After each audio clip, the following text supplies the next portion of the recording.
Hello everyone. In this video I will be translating and summarizing the latest Urdu broadcast by Samina Pasha to make it accessible for our English-speaking audience. Let us go through the key developments and insights in Samina Pasha's words. In today's vlog, we will be discussing some matters related to court proceedings. Along with that, of course, we will share the latest updates regarding the ongoing conflict between Israel and Iran. We will also discuss whether the Khyber Pakhtunkhwa budget will be passed or not. Some things about that too will be shared with you. Additionally, we will talk about the ongoing sugar crisis, how it has spiked again, how much money has been made off it, and how its cost is being paid by the common people. All of this news will be part of today's vlog. I request you to subscribe to the channel if you have not already. Let us first talk about today's important court-related developments. To begin with, Imran Khan and other PTI leadership and workers are accused and nominated in the GHQ gate attack case. They were informed that the hearing would be held today in Adiala jail. But as you know, meetings have been banned, and now everything is so obvious and out in the open that people already know the hearing will be postponed without any proceedings, and that is exactly what happened. Just like we saw last week, the Toshakhana case hearing was postponed. This time too, lawyers were informed in advance that there would be no hearing as the judge is on leave.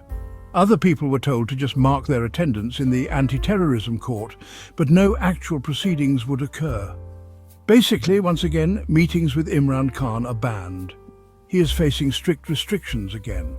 The reason is not too difficult to understand. It is because after meetings were previously allowed, Imran Khan made bold, outspoken remarks and even disclosed some things regarding the field marshal.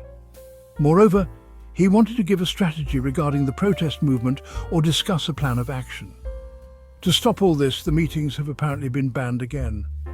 How long this ban will last remains to be seen, but for now, it was expected that hearings would not proceed, and that is exactly what is happening.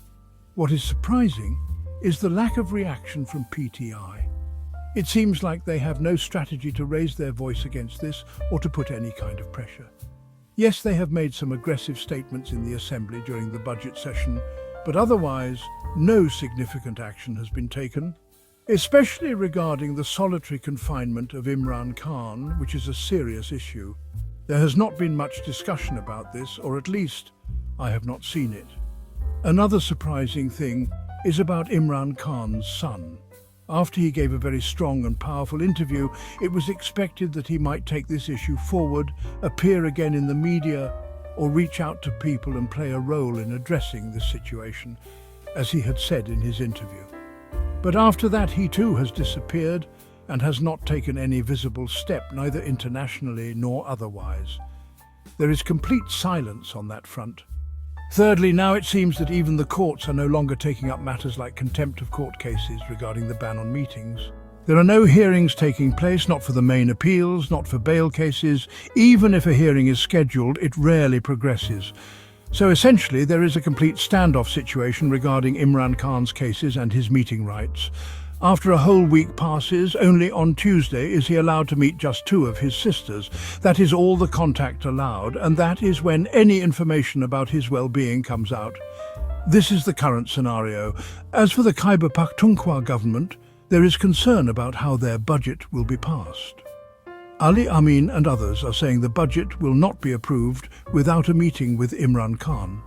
At the same time, they are also warning that if the budget is not passed, the government will fall. So, my assessment is that perhaps a meeting will be arranged just to show something to their workers. But if it does not happen, then two scenarios could emerge. They might pass the budget while expressing helplessness and say something like, "We had no choice." Or they might try to create a protest-like environment to somewhat satisfy the workers and then ultimately pass the budget. This seems to be the likely outcome, as no extreme step appears imminent. If Ali Amin and others were planning anything drastic, the situation would have changed back in October or November. So the bottom line is that the Khyber Pakhtunkhwa government is under immense pressure from their workers and from elsewhere. They are dealing with both simultaneously. They will have to decide within a day or two, as next Monday or Tuesday the matter of the budget has to be settled. I still think Ali Amin may request that a short meeting be arranged, even if just to show the workers something, so the issue can move forward. It might actually happen. Another update we received today is from South Waziristan, where reportedly another drone attack has taken place. The report says that some children have been injured. Again, the Khyber Pakhtunkhwa government has not reacted much to it, nor have many others reported it. I have only seen a video from one journalist. According to him, the attack happened in the Mekin area of South Waziristan. I am not yet fully certain about the details. Another related development is that today PTI visited the Iranian embassy. Almost the entire top leadership of PTI was present, including Umar Ayub, Barrister Gohar and Taj Gul, who is currently in parliament. About 5 or 6 people went and met with the Iranian ambassador.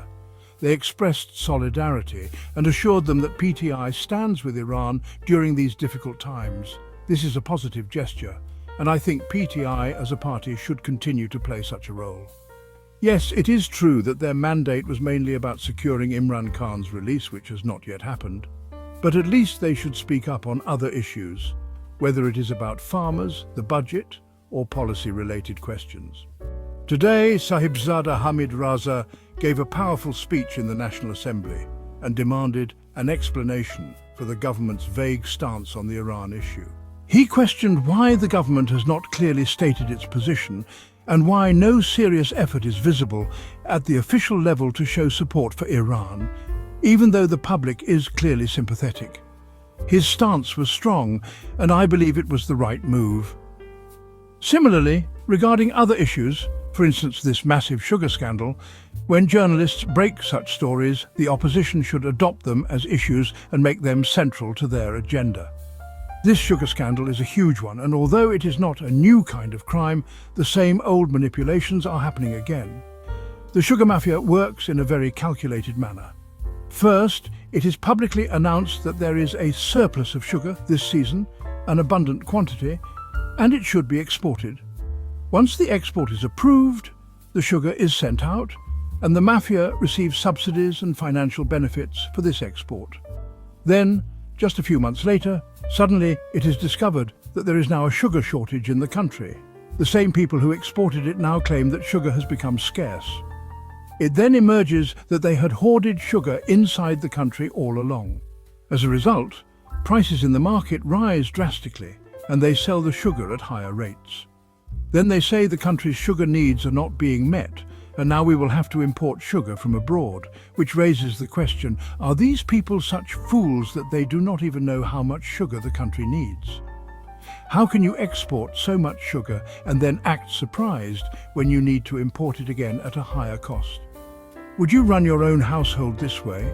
Give away essential items first and later buy them back at inflated prices? This is how they run the country. And it is not just stupidity or incompetence, it is pure corruption. When sugar is exported, the mafia makes money.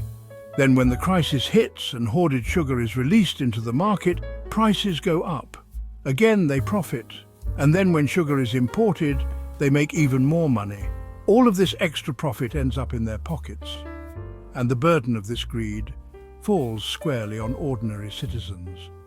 For instance, when sugar was exported, its price was around 140 rupees per kilogram.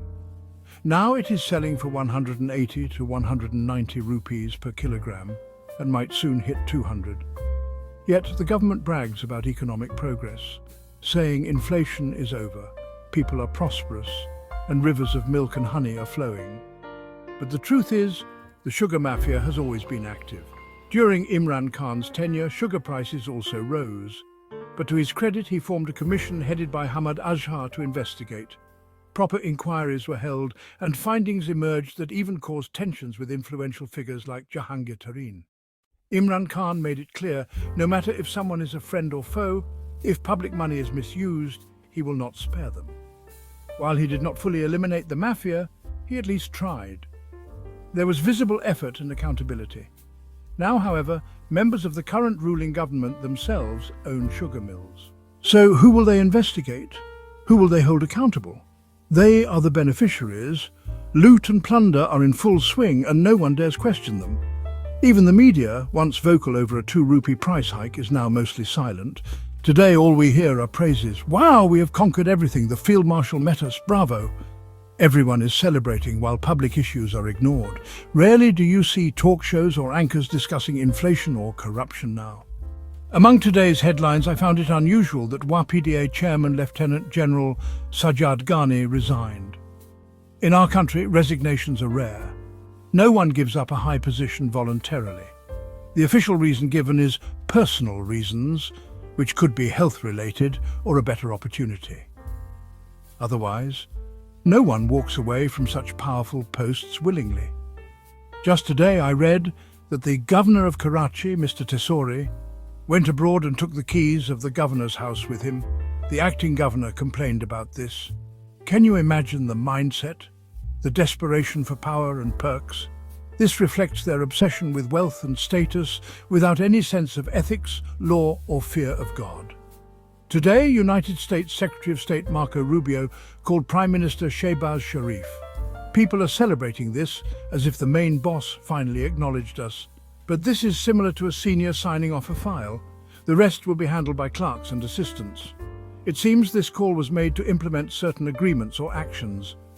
A lingering fear remains. Is Pakistan preparing to enter the war? Given past decisions, public concern is valid. Even journalist Talat Hussain recently warned that it would be dangerous for Pakistan to get involved. Iran, meanwhile, is fighting its own war and doing so fiercely. They have refused aid from Russia and clarified they do not need external help. Iran is fighting independently and effectively.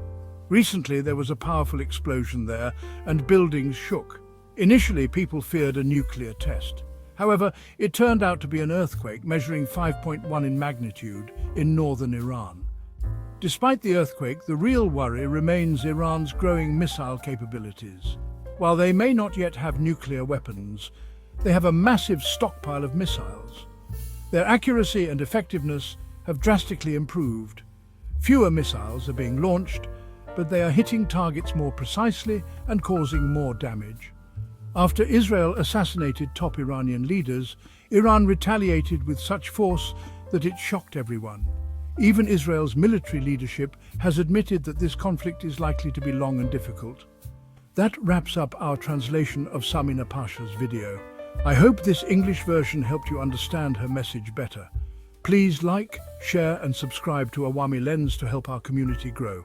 Do not forget to leave a comment below and let me know what you thought of this effort.